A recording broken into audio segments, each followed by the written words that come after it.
February 22, Sunday po. Ito ang Chinese New Year na January 6. January 6 is the day na gagawa tayo ng pera. Papasok ang pera to produce money. Ito po, 1 cup of water.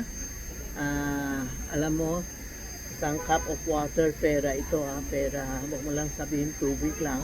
Pera po ito. Lalagay natin sa north side ng bahay nyo.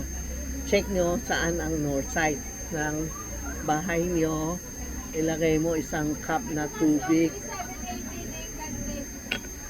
Tubig na sa north side. No? Bukas na umaga, Sunday, lalagay nyo isang cup na tubig sa north side nyo kasi north is not good this year, no? South hindi din, pero sa north south tayo. Tapos isa pa, ikalawang cup lalagay mo sa door no, pinto nyo. Sa harap ng pinto nyo lalagay mo isang cup na tubig sa pinto nyo. Main door or tindahan ko, everyday nagpapalit ako ng tubig. Then, ikatatlo po, sa kitchen. Kasi kitchen medyo mainit palagi. Lagay natin isang tubig para to produce pagkain palagi. May pagkain tayo, may maiinom tayo sa kitchen po. So, bukas, February 22, lalagay natin ng 3 cup na tubig, isa sa north side, isa sa door, then isa sa kitchen. Bukas lang po, pero ako everyday nagpapalit ako nilalagay ko, hindi ko hinihinto, lalo na sa door ko, sa bahay ko, sa labas walang hinto, sa tindahan ko sa labas nilalagay ko din isang cup. Dalawa pag na kunti na, pinapalitan ko everyday, nagpapalit kami. Tapos isa sa kitchen. Kasi kusina di ba? Kailangan natin may pera tayo, smooth ang bahay natin.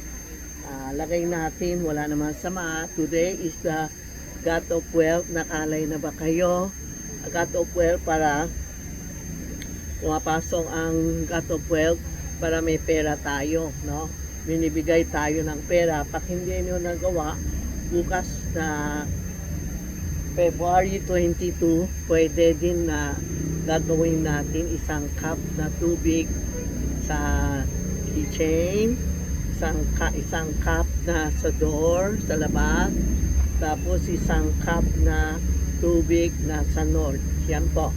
Yan ang kailangan nating gagawin sa bukas sa February 22.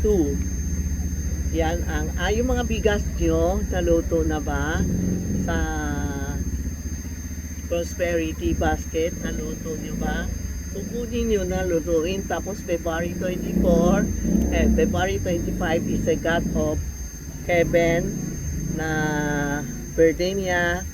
So sa February 24 ng midnight, pwede pa kayo maglagawa ng prosperity basket. Sino wala pa, makaber na kayo, kunti na stock o kung hindi, antayin pa tayo ng 2027 na.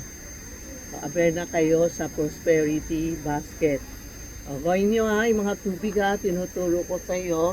Nag-share ako sa inyo kung good ako, di good din kayo. Tapos nagte-thank you din ako. May mga customer yung sinabi ko, kung na-share nyo, na-experience nyo na o tinulong ko kayo, sabihin nyo sa amin. Kanina may dumating makina, nag-thank you siya kasi last year lang sinabi ko, makapasa siya, nakapasa sa board exam.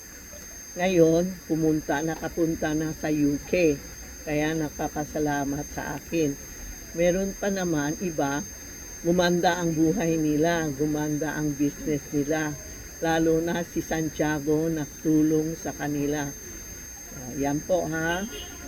Abernio, lahat na sino may na-experience na kay Santiago o kay Mopit o ano, text nyo kami o pumunta kayo o mag-thank you kayo kay Santiago sa tindahan ko.